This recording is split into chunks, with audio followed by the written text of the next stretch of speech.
எல்லோருக்கும் வணக்கம். இன்றைக்கி 22ஆந்தேதி மார்க்கெட் எப்படி முடிஞ்சிருக்கு, இன்றைக்கி இந்த வீக்லி எக்ஸ்பைரி வேறு முடிஞ்சிருக்குது. ஸோ இதை பேஸ் பண்ணி நமக்கு என்ன நடந்திருக்குன்னு இன்றைக்கி பார்க்கலாம் நம்ம.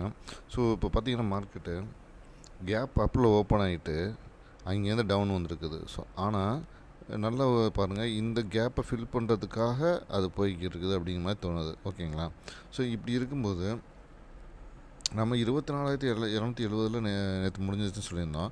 ஸோ அங்கேருந்து 24,923 வரையும் போகிறதுக்கான வாய்ப்பு இருக்குது. ஆனால் இப்போ பாருங்கள், கேப்பை அப்பில் ஓப்பன் ஆகி நடுவில் இன்பிட்வீனில் ஓப்பன் பண்ணி கீழே இறக்கியிருக்காங்க. ஆனால் ஜூலையோட கான்ட்ராக்டோடைய முடிவு இருக்குல்ல, அந்த இடத்துல வந்து அது க்ளோஸ் ஆகலை. ஸோ அந்த ரெசிஸ்டன்ஸ் தாண்டி அது ஓப்பன் ஆகிருக்குது. அதனால் இப்போ மார்க்கெட் மேலே போகிறதுக்கான பாசிபிலிட்டி தான் நிறையா இருக்குது. ஸோ இது கிட்டத்தட்ட பார்த்திங்கன்னா 25,000 வந்து கன்ஃபார்மாக போகும் அப்படிங்கிறது கன்ஃபார்ம் ஆகிடுச்சு இப்போதைக்கு. ஓகேங்களா? ஸோ 25,000 கன்ஃபார்மாக போயிடும். அங்கேருந்து மூவ் ஆகிறதுக்கு இது எல்லாத்தையும் ரெசிஸ்டன்ஸை வச்சு மூவ் ஆகி 30,000 போகிறதுக்கான வாய்ப்பு இருக்குது அப்படிங்கிற மாதிரி தோணுது. ஓகேங்களா? ஸோ இது வந்து ரொம்ப முக்கியமானது நம்ம ப்ரெடிக்ஷனில். ஸோ இதுபடி பார்த்திங்கன்னா மார்க்கெட் வந்து நல்ல மூவாக தான் ஆன மாதிரி இருக்கும். பட் என்னென்னா இப்போ வந்து ப்ரீமியம் டிகே ஆகிருக்கனால நமக்கு நிறைய லாஸஸ் நடக்கிறதுக்கு சான்சஸ்ஸு. பட் எந்த பக்கம் வந்து இப்போ ஏற்றிட்டு போவாங்க, கால் சைடாக புட் சைடாங்கிறது தான் இப்போ நம்ம வந்து பார்க்கணும். ஓகேங்களா? ஆனால் இப்போ வந்து கால் சைடில் அதிகமாக ஏற்றுறதுக்கு தான் வாய்ப்புகள் இருக்க மாதிரி தோணுது. ஸோ இதுதான் ரேஞ்சு, நம்ம கொடுத்த ரேஞ்சு. ஸோ இந்த ரேஞ்சுக்குள்ளே தான் இருக்குது. இன்பிட்வீனில் ஓப்பன் பண்ணி க்ளோஸ் பண்ணியிருக்காங்க. ஓகேங்களா?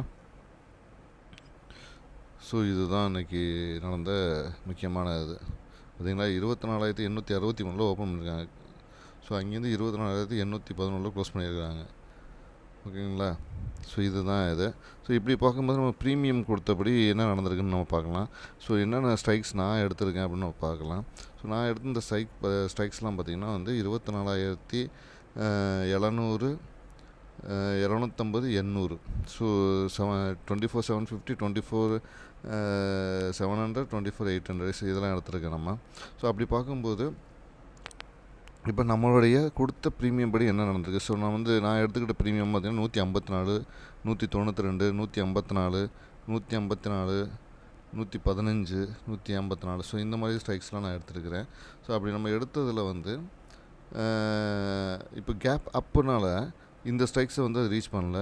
அதே மாதிரி இந்த ஸ்ட்ரைக்ஸையும் இந்த ஸ்ட்ரைக்ஸும் ரீச் பண்ணல. ஸோ இந்த ஸ்ட்ரைக்ஸும் ரீச் பண்ணல. ஆனால் இந்த ஸ்ட்ரைக்ஸில் 154 மட்டும் 24,800 மட்டும் அடிச்சிருக்குது. ஓகேங்களா? ஸோ மற்ற எதுவுமே நமக்கு பாசிட்டிவாக போகல. ஓகேங்களா? ஸோ இதெல்லாமே நமக்கு போகல. ஒரே ஒரு இதில் தான் வந்திருக்குது. அது கிட்டத்தட்ட ஒரு 6 பாயிண்ட்டுக்கிட்ட கிடச்சிருக்கு நமக்கு. ஸோ இதுதான் வந்து இன்றைக்கி ட்ரேடில் நடந்திருக்குது. ஸோ ஆகும்போது பாசிட்டிவான ஒரு இதுதான் இந்த ட்ரேடை பொறுத்தவரையும். இது ரொம்ப முக்கியமானது. ஏன்னா நான் வந்து செபி ரிஜிஸ்டர் அட்வைசர் கிடையாது. நம்ம பண்ணுறதெல்லாம் என்னுடைய ஓபிஎம் கேல்குலேட்டரை பேஸ் பண்ணி வர நம்பர்ஸை வச்சு தான் நம்ம இதை பண்ணுறோம். ஸோ அதனால் நான் செபி ரிஜிஸ்டர் அட்வைசர் கிடையாது. இதெல்லாம் full and full paper trading தான். ஓகேங்களா? ஸோ எதுவும் ரியல் ட்ரேட் கிடையாது. ஸோ இப்போ வந்து நம்ம ட்ரையல் அண்ட் ரன்னில் வந்து இதை பார்த்துக்கிட்டு இருக்கிறோம். ஒரு பீஸ்ஃபுல்லாக ஒரு ஆப்ஷன் பையிங் பண்ண முடியுமா அப்படிங்கிறது தான் இதோட முக்கியமான நோக்கமே. ஓகேங்களா? ஸோ ஒரு பீஸ்ஃபுல்லாக பண்ணணும், அவ்வளோதான் அதில். ஸோ ஓவர் ட்ரேடிங்கை அவாய்ட் பண்ணணும். இதுதான் இங்கே நம்ம யோசிக்கிறது, பண்ணுறது எல்லாமே இதுக்காக தான் பண்ணுறோம். ஏன்னா இங்கே தான் நம்ம கேபிட்டல் அவுட் ஆகுது அப்படின்னு நம்ம தெரிஞ்சிச்சு. அதனால் இது நம்ம பண்ணியிருக்கோம். ஸோ இந்த இதில் நீங்கள் பார்த்தீங்கன்னா ஸோ ஓரளவுக்கு நமக்கு வந்து நம்ம ரூட்டில் தான் அது போகிறது அப்படிங்கிற மாதிரி எனக்கு தோணுது. ஸோ பார்க்கலாம் எவ்வளோ தூரம் இது நமக்கு சக்ஸஸ்ஃபுல்லாக இருக்குன்னா இந்த மந்த் எண்டு வரையும் பார்ப்போம். அதுக்கப்புறம் வந்து ரிசல்ட் அனலைஸ் பண்ணி பார்ப்போம், ஓவராலாக என்ன நடந்திருக்கு அப்படின்னு சொல்லிட்டு. ஸோ டெய்லி ஆக்டிவிட்டீஸ் வந்து சரியாக வருதா இல்லையா நம்ம பார்க்கலாம். ஓகேங்களா? ஸோ இது வந்து முக்கியமானது. ஸோ இந்த வீடியோ உங்களுக்கு பிடிச்சிருந்துச்சுன்னா லைக் பண்ணுங்கள், கமெண்ட் பண்ணுங்கள், ஷேர் பண்ணுங்கள். மறந்துடாமல் சப்ஸ்கிரைப் பண்ணுங்கள். நன்றி, வணக்கம், தேங்க்யூ.